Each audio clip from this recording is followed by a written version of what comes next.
రూపమే అంటే తల్లిదండ్రుల్లా కనబడ్డాడు. ఆయన తేలికగా లింగమూర్తి అయ్యాడు. అంతటా ఉన్నవాడిని నేను ఎలా చూస్తానయ్యా, నాకు చూడడం చేత కావట్లేదు అన్నారు. దూర్జటి ఎంత గొప్పగా మాట్లాడాడో తెలుసండి. మనందరికీ రిప్రజెంటేటివ్ దూర్జటి. నిజంగా నీ రూపంబు తలంపగా తుది మొదలనే కాన నీవైనచో రమ్మనియంచు చెప్పదు వృధారంభంబులింకేటికిన్ పాలం ముంచుము నీట ముంచుమిక నిన్నే నమ్మినాడంజుమి శ్రీరామార్చిత పాద పద్మజుగళా శ్రీకాళహస్తీశ్వర.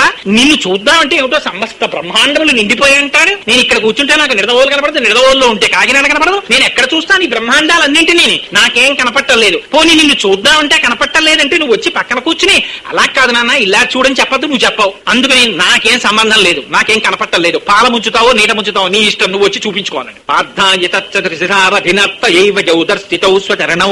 శరణం ప్రజేతి అని భూయోపి మహ్యమిహితౌ కరదర్శితౌ తే శ్రీ వెంకటేశ చరణౌ శరణం ప్రపద్యే. అదెంత గడుసు శ్లోకమో, ఇదంత గడుసు పద్యం. అంటే పాపం ఆయన